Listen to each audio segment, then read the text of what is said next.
Distribuição Europa Filmes do Brasil. Versão brasileira Lipsyn, São Paulo. História das religiões. Em nome de Deus, o Beneficente, o Misericordioso.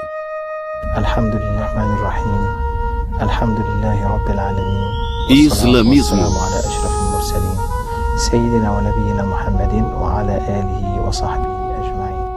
Eu testemunho que o Senhor é nosso Criador e que o profeta Maomé, que a paz esteja com ele, é o seu enviado, que veio trazer uma mensagem e a entregou de um modo perfeito, no modo do amor e da pureza.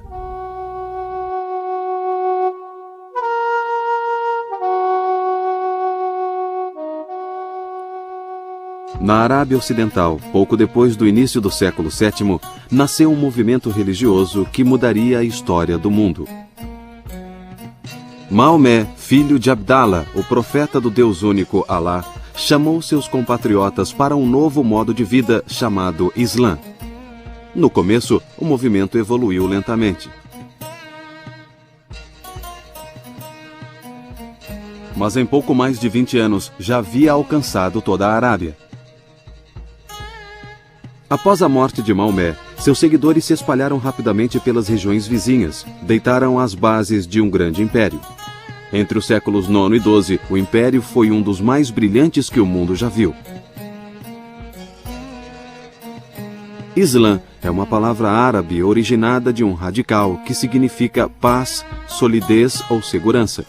Embora a palavra Islã às vezes seja usada em outros sentidos, ela basicamente é uma expressão religiosa que se refere ao estado da alma.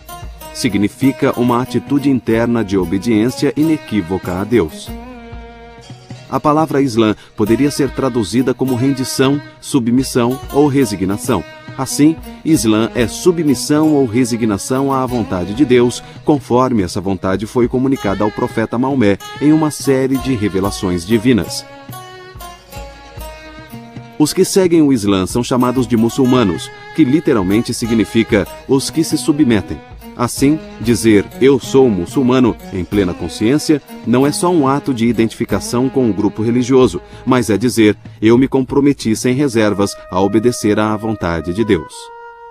Isso supõe a determinação renovada, sempre nova, de colocar toda a atividade da vida nas mãos de Deus. Sem dúvida alguma, esta é uma declaração profundamente religiosa. Números exatos são difíceis de obter, mas hoje os muçulmanos constituem cerca de 1/5 da população da Terra. O Islã só é menor em tamanho ao cristianismo, um feito notável para a mais jovem das maiores crenças do mundo. Os muçulmanos estão concentrados num cinturão de países dos dois lados do Equador, do Marrocos, no norte da África, às Filipinas, no sudeste da Ásia. O maior número de muçulmanos está no subcontinente indiano, isto é, Índia, Paquistão e Bangladesh.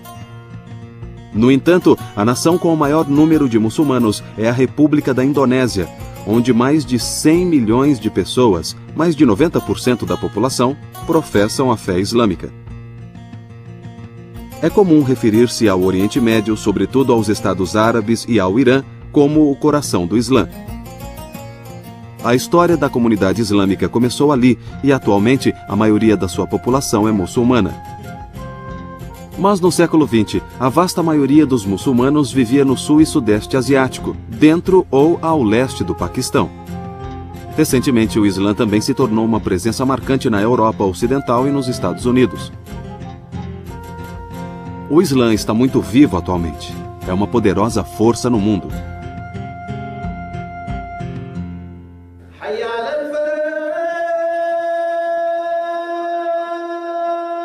Uma das principais obrigações para todo crente muçulmano é dar testemunho de sua fé. Ele deve dar seu testemunho repetindo a fórmula da Shahada.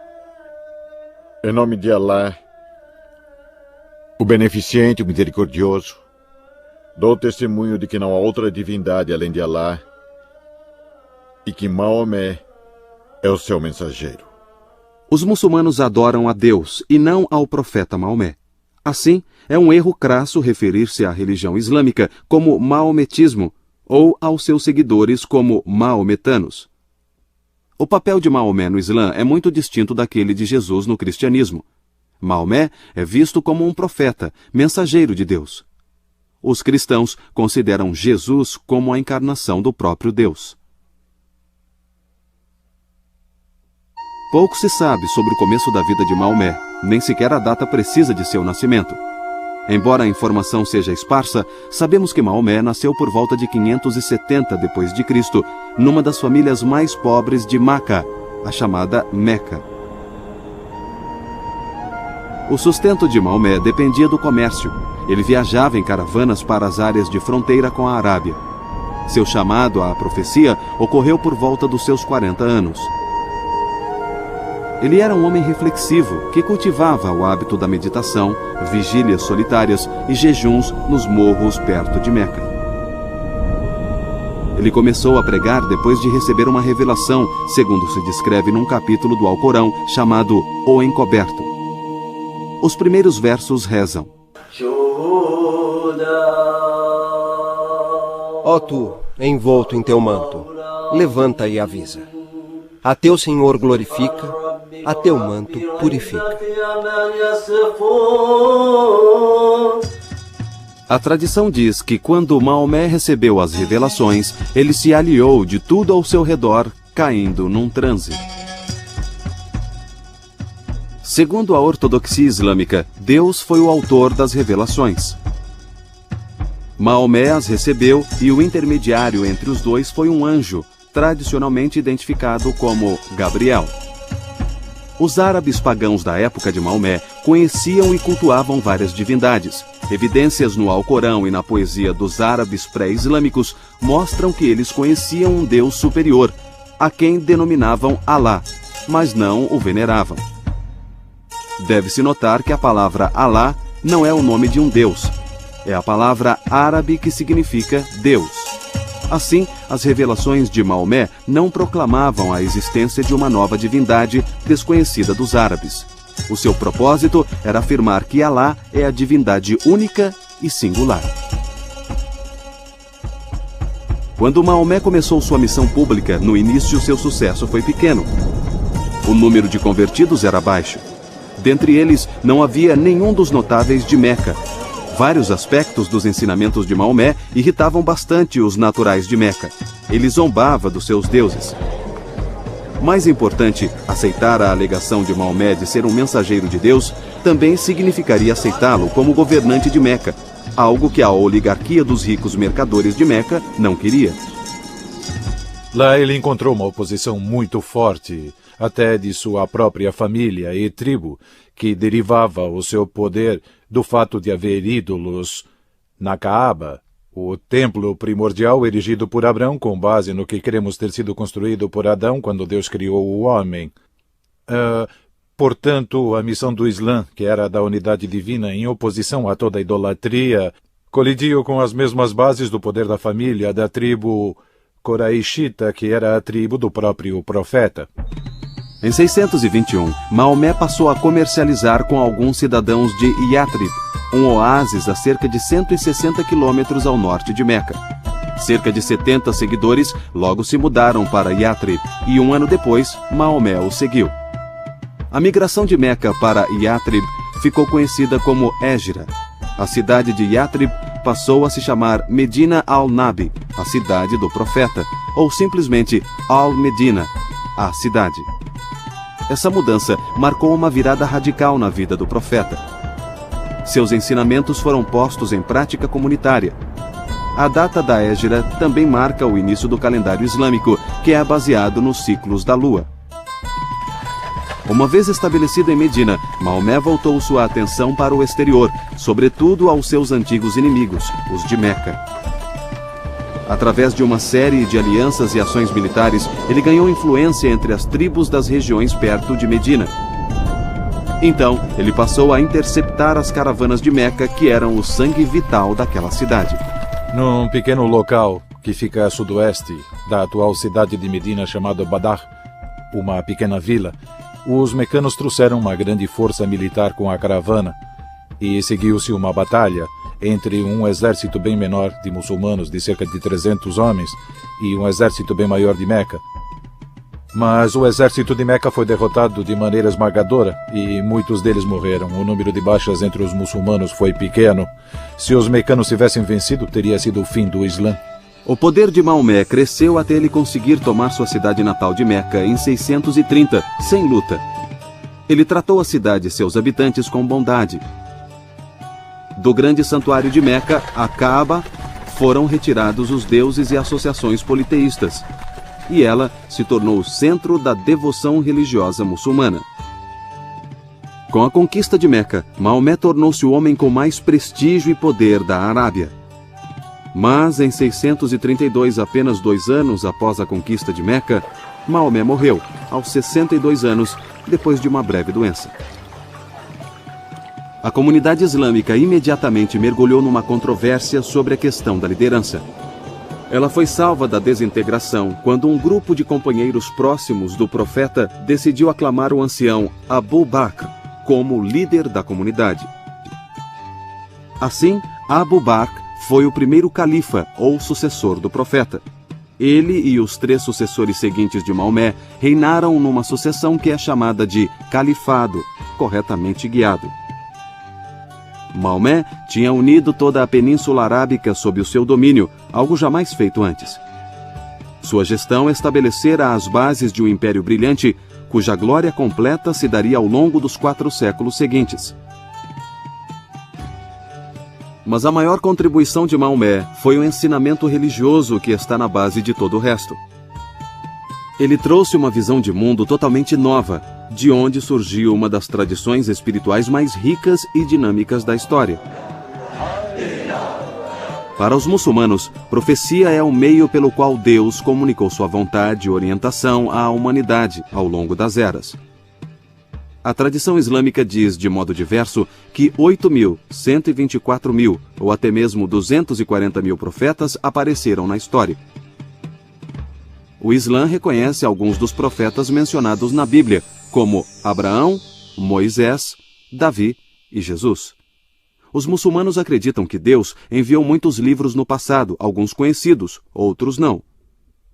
Esses incluem a Taurat, referindo-se à Torá de Moisés, o Zabur, ou Salmos de Davi, e o Injil, o Evangelho de Jesus.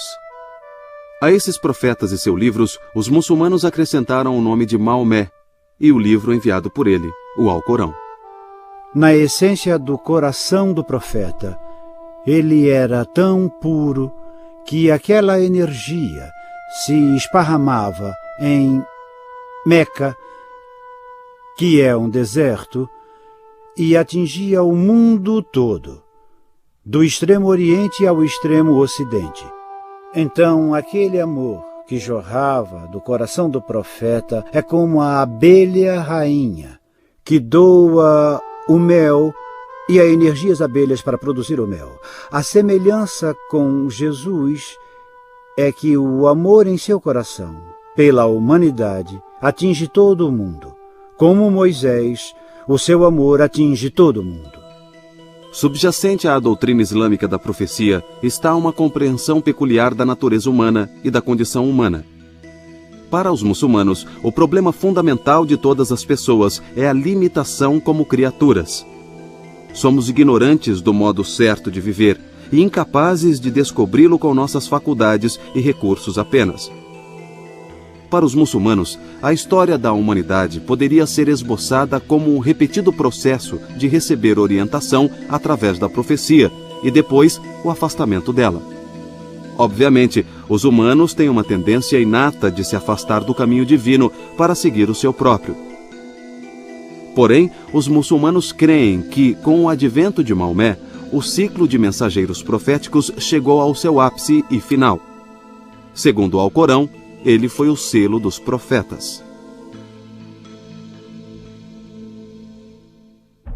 O Islã é uma religião do livro.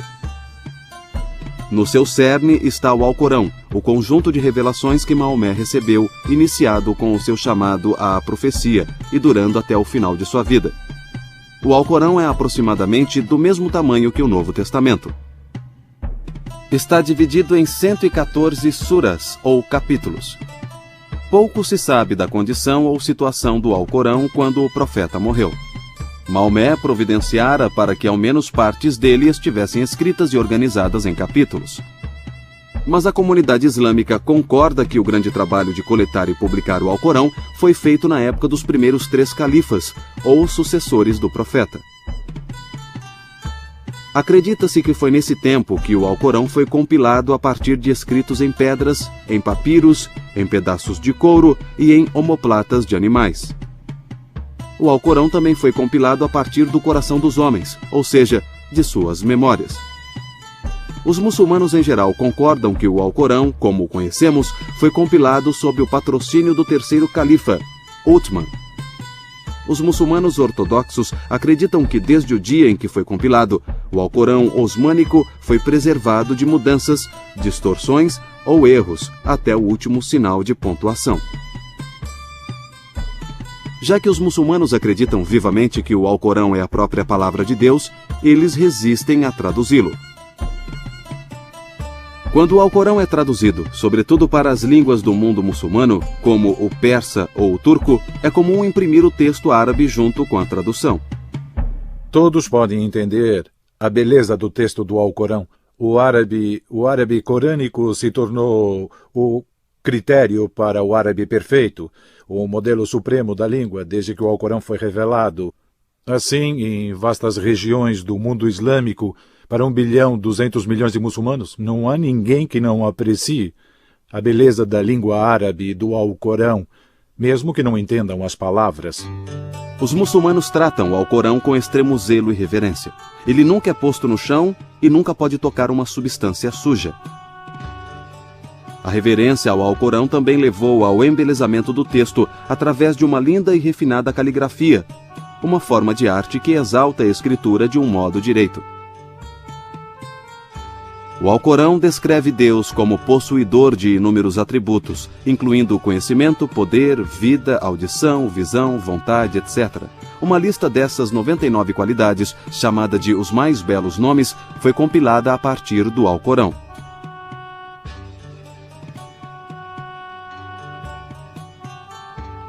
Eles tiveram um papel importante no pensamento místico islâmico e também na teologia islâmica. Os muçulmanos afirmam que o Alcorão terreno veio de um livro celeste que sempre esteve com Deus e que contém a fala de Deus. Este livro celeste é mencionado em trechos do próprio Alcorão, onde é chamado de Mãe do Livro, uma tábua bem guardada ou uma tábua oculta que só os puros podem tocar. Todas as revelações enviadas aos profetas anteriores, como as que foram enviadas a Maomé, teriam origem nesse livro celeste. Como o Alcorão é considerado a fala de Deus, todo aspecto dele é sagrado. Isso inclui não só o que ele diz, mas até mesmo o som das palavras. A palavra Alcorão significa algo para ser lido ou recitado. Ninguém deveria tocar o Alcorão ou recitar seus versos, exceto num estado de pureza ritual e com sérias intenções. Pegar, ler ou recitar o Alcorão, ou ouvi-lo ser recitado, é postar-se na presença do divino. Também se dá grande atenção e importância à recitação do Alcorão da forma correta. Nas revelações, o profeta foi comandado a recitá-lo de uma forma extremamente bela e convincente.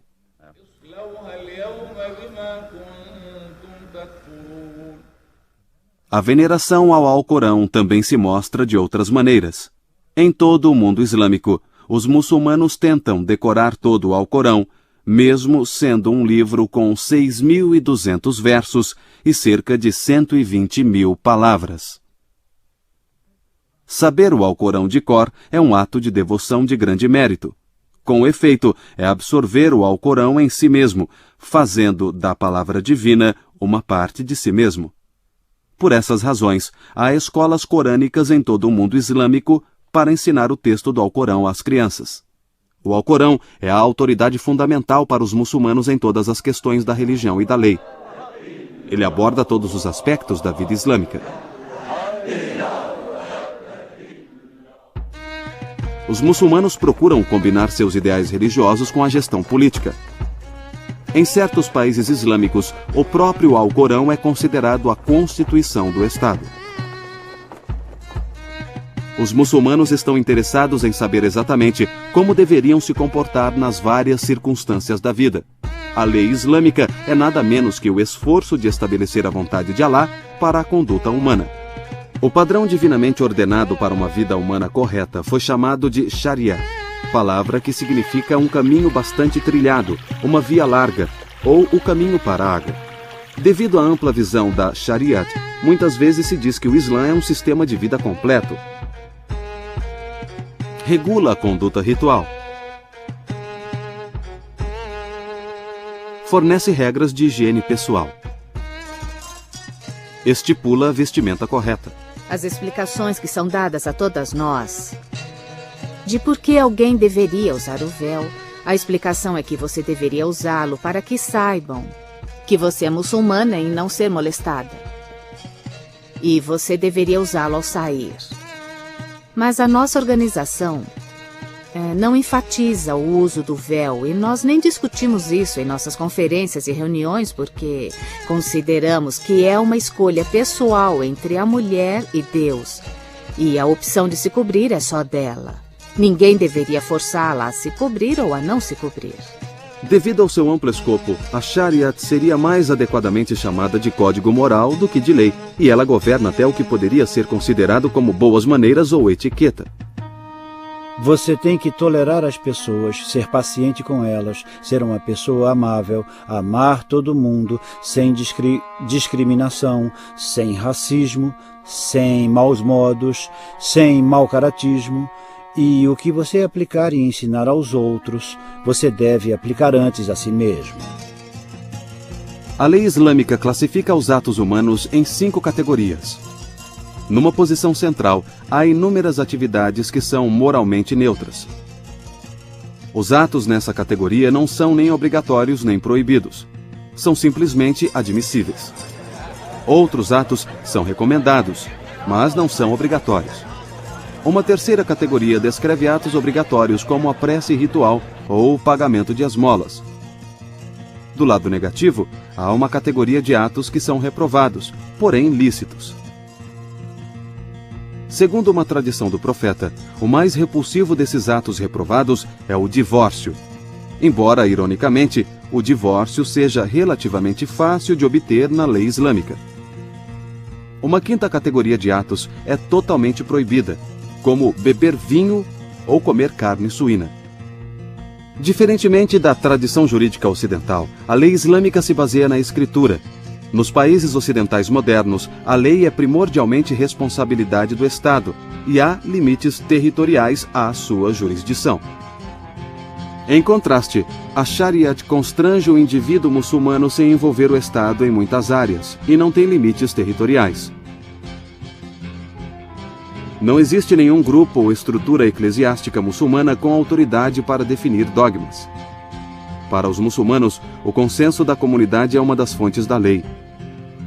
Os muçulmanos estão sob a vontade divina onde quer que estejam, mas os deveres são diferentes sob governos muçulmanos e governos não muçulmanos.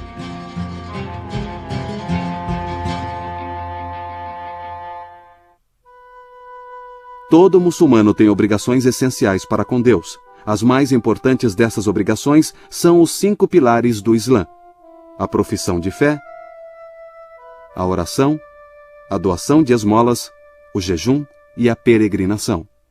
Todo muçulmano deve professar a sua fé recitando a Shahada, uma fórmula breve, porém precisa, de prestar testemunho.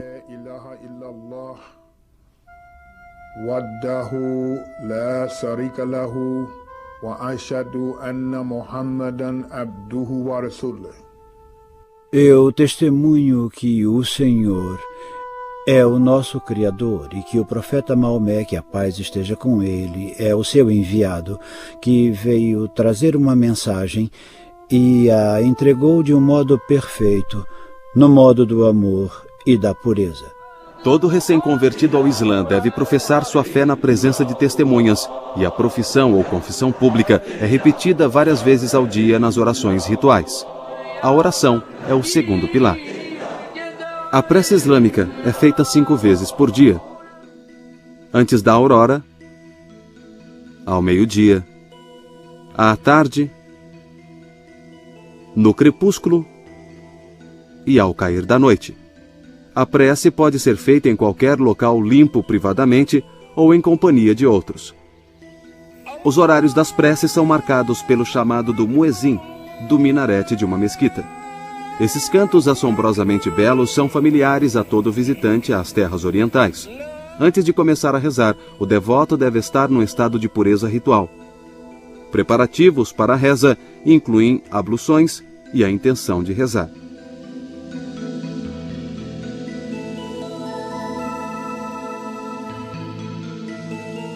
Em toda mesquita, há água corrente e um local à parte para as abluções.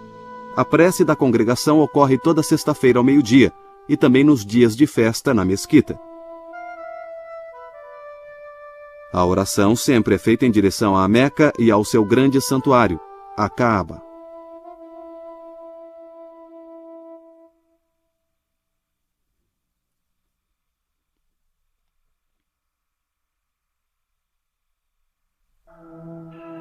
A doação de esmolas, o terceiro pilar islâmico, é uma espécie de sistema islâmico de previdência. A lei prescreve quantias específicas a serem doadas para cada tipo de riqueza que o muçulmano possua. Esse dinheiro pode ser doado aos pobres e necessitados, aos devedores, ao caminhante, ou ser genericamente gasto à maneira de Deus, conforme expresso no Alcorão. O Ramadã, o 9º mês do calendário lunar islâmico, é um período de jejum, o quarto pilar da prática islâmica. O jejum começa a cada manhã, assim que houver luz suficiente para distinguir um fio branco de um fio preto. Durante todo o dia, o muçulmano deve evitar comidas e bebidas. Depois do pôr do sol, o jejum é quebrado por uma refeição simples. Como o ano lunar muçulmano só tem 359 dias ao longo do tempo, o Ramadã varia conforme as estações.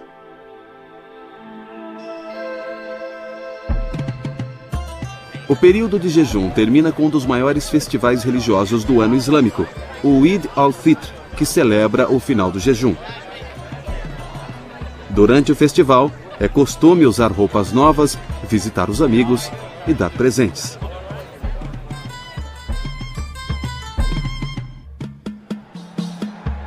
O quinto pilar do Islã é a peregrinação à Meca, chamada de Hajj. Todo muçulmano saudável e financeiramente capaz deveria fazer a peregrinação ao menos uma vez na vida. Aquele que a faz é chamado de Haji. Ao entrar nos recintos sagrados de Meca, o peregrino deve passar por uma purificação ritual, e isso inclui o uso de um traje especial.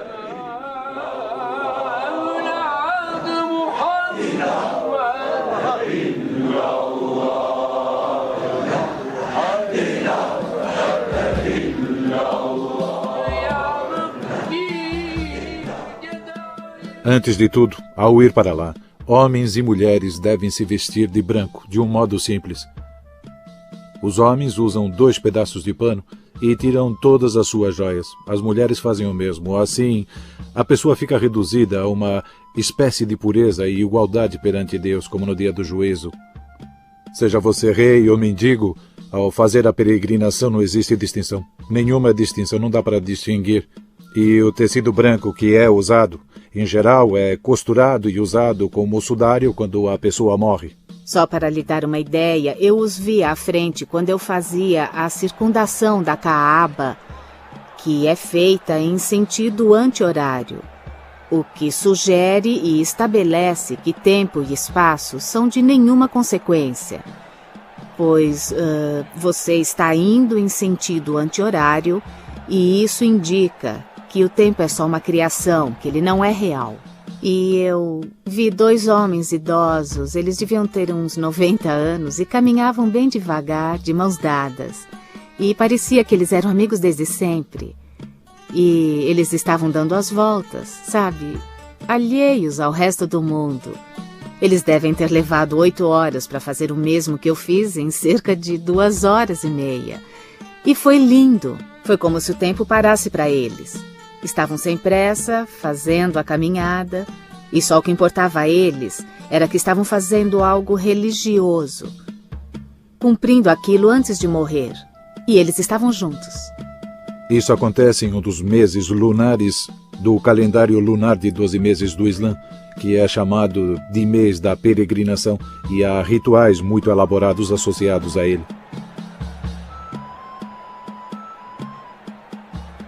Certos movimentos e sacrifícios que representam o sacrifício de um animal. Dá-se comida aos pobres.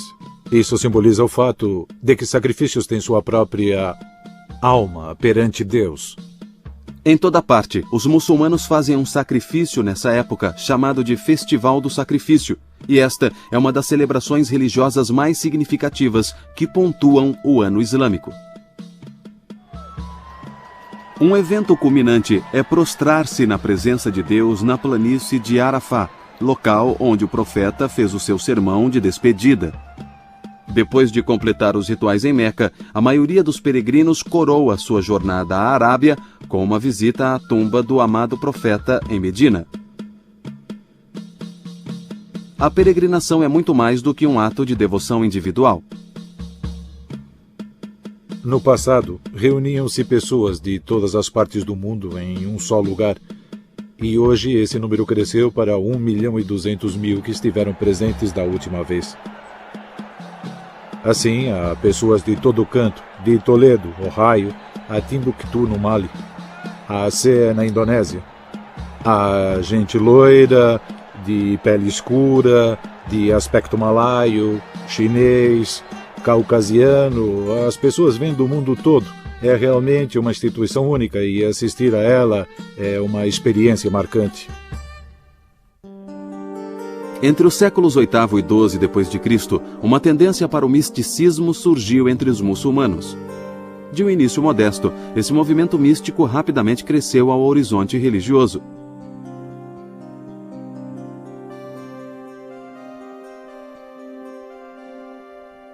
Místicos de todas as religiões dizem que estão preocupados com algo indescritível, que não pode ser adequadamente expresso em palavras. Esse sentimento só pode ser experimentado. O misticismo islâmico, em geral, se chama sufismo.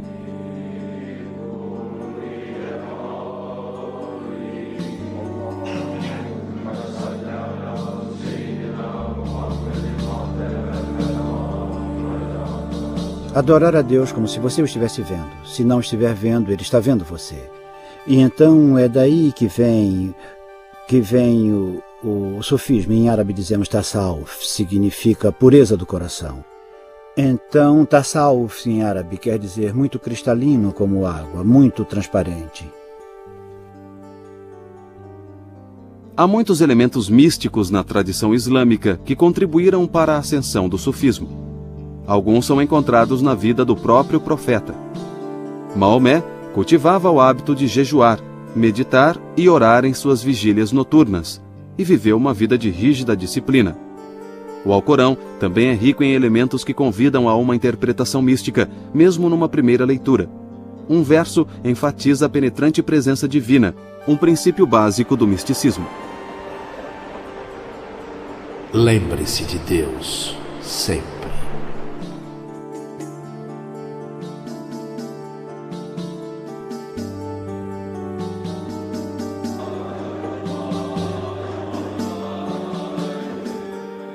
As ordens místicas sufis têm uma forma de veneração particular chamada dhikr, que significa relembrar ou mencionar. Nessa cerimônia, os sufis repetem o nome divino ou outras fórmulas. O ritmo da recitação muitas vezes se acelera. São usados métodos de controle respiratório como em algumas outras religiões.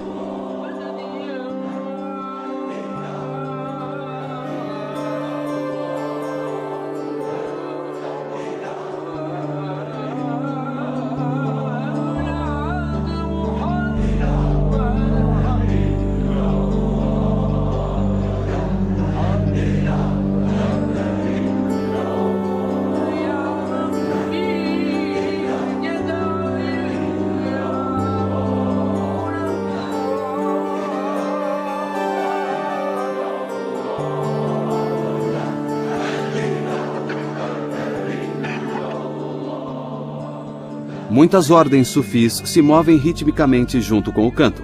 Uma ordem, os famosos derviches girantes da Turquia, utiliza uma dança séria e estilizada acompanhada de música.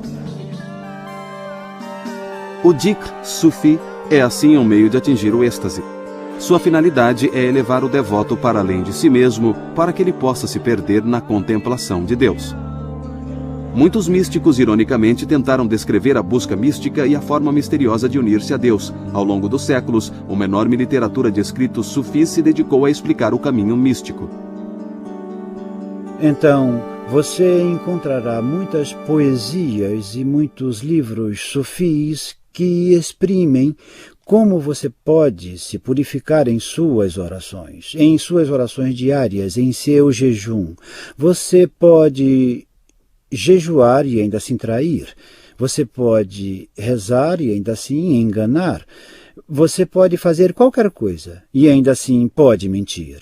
Mas quando você alcança um estado de pureza e sabe que Deus o está vendo, foi o que chamei de estado de excelência, de perfeição, o último estágio, então você não pode enganar. Você sabe que Deus o está vendo. Como é que vou rezar e entrar na presença divina se estou traindo e mentindo? É aí que entra o sufismo, e ele está enraizado na maioria dos ditos do profeta e do sagrado Alcorão. Confrarias sufis distintas surgiram durante o século XII. Os sufis podiam ser encontrados em todos os níveis da sociedade, inclusive entre governantes, as elites religiosas e o povo comum. Cada uma das muitas centenas de confrarias leva o nome de uma grande figura sufi. As biografias dos santos estão repletas de histórias, mostrando seu domínio sobre as forças da natureza e sua penetração nas verdades ocultas das coisas. O poder associado com um santo não termina com sua morte.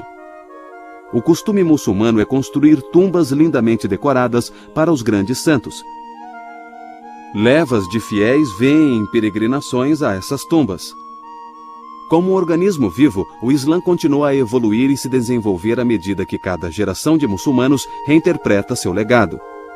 Mesmo em séculos recentes, novas seitas continuaram a aparecer. Pastor Luiz Farrakhan.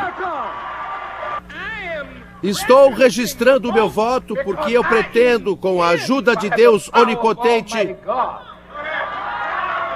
virar os Estados Unidos totalmente de ponta cabeça.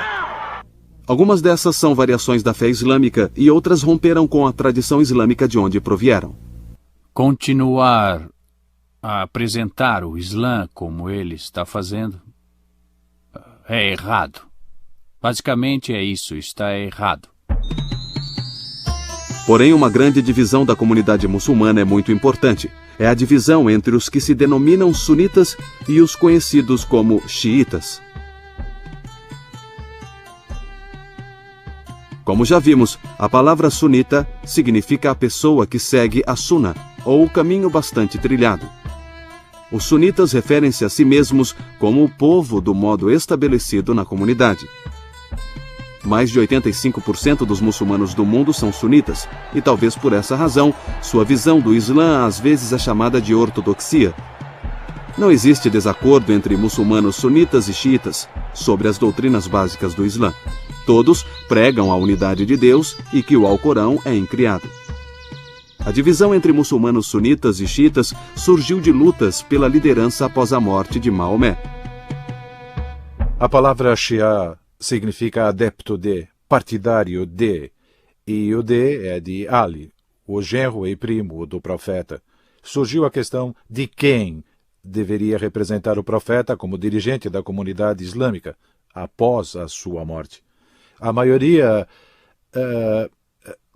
considerou Abu Bakr, o venerável amigo do profeta, 2 anos mais velho que ele, e o primeiro homem adulto a abraçar o Islã, para ser o sucessor. Os líderes da comunidade se reuniram e o elegeram. Uma minoria acreditava que o profeta já tinha designado Ali, que tinha 12, 13 anos quando o profeta recebeu a mensagem do Islã e também é considerado como a primeira pessoa a ter abraçado o Islã, mas como um menino. Os xiitas acreditam que Deus jamais deixará o mundo ficar sem um guia espiritual infalível. Assim como Maomé interpretou a revelação para a sua geração, eles acreditam que um intérprete e um guia com autoridade é necessário para as gerações posteriores. Já houve 12 desses guias espirituais ou imãs. Acredita-se que o último deles ainda esteja vivo no mundo, embora oculto da visão dos homens. O Islã ensina que os fiéis deveriam alcançar a recompensa por sua submissão a Deus, tanto neste mundo quanto no além. Mas os muçulmanos acharam difícil reconciliar este ensinamento com o que aconteceu. Só no século XVII, os muçulmanos contavam 3 grandes dinastias. O Império Otomano dominou o que hoje é a Turquia e regiões vizinhas. A dinastia Sefévida governou a Pérsia, ou o que hoje é o Irã, e o Império Mongol reinou na Índia. Todos culturalmente ricos, economicamente poderosos e militarmente fortes. No final do século XIX, porém, o Império Mongol desaparecera. Foi absorvido nos domínios britânicos da Rainha Vitória. O Irã, local da antiga dinastia Sefévida, fora reduzido à impotência, com interesses rivais russos e britânicos competindo para controlá-lo. O Império Otomano ficou conhecido como o Homem Doente da Europa. A Primeira Guerra Mundial o liquidou. No século XIX, boa parte do mundo islâmico, do Marrocos à Indonésia, estava reduzida ao estado de colônias controladas por impérios ocidentais. Tudo isso levou os muçulmanos a reexaminarem suas convicções religiosas fundamentais em sua luta para reformar e revitalizar politicamente a comunidade muçulmana.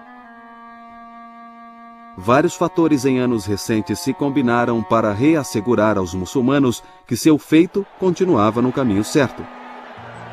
Um foi o colapso do colonialismo, que permitiu aos povos muçulmanos romper com a opressão política europeia. Sobretudo depois da Segunda Guerra, um país muçulmano após outro declarou sua independência e afirmou sua soberania nacional. Os estados muçulmanos formam hoje um bloco poderoso na ONU e têm grande influência nos assuntos internacionais. Outro fator é a aquisição de grande riqueza pelos países muçulmanos com grandes reservas de petróleo. Eles emergiram como importantes atores no palco mundial. O Islã vem crescendo em parte devido ao aumento natural da população nos países muçulmanos, mas há outros fatores. Um deles é a adaptabilidade do ensinamento islâmico aos costumes locais e, portanto, a novas regiões. Outro é o ensinamento igualitário do Islã. Todos recebem uma acolhida calorosa na comunidade muçulmana, qualquer que seja sua raça, posição social ou origem. A partir disso, surgiu uma consciência renovada do Islã. Houve uma afirmação forte de seu significado, não apenas para as populações muçulmanas, mas para todo o mundo, em toda parte. Os muçulmanos se voltam mais e mais para os valores de sua tradição. No passado, sua devoção ao Islã parece ter levado a comunidade ao ápice de seu poder e criatividade cultural. Muitos muçulmanos acreditam que para haver salvação no presente, ela deve se basear no retorno às fontes daquela força original.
A maioria dos muçulmanos busca uma vida de paz e reverência em obediência a Deus. De fato, uma saudação comum em todo o mundo muçulmano é decretada pelo Alcorão. Assalamu alaikum wa rahmatullahi wa barakatuh. Que a paz e as bênçãos estejam com vocês.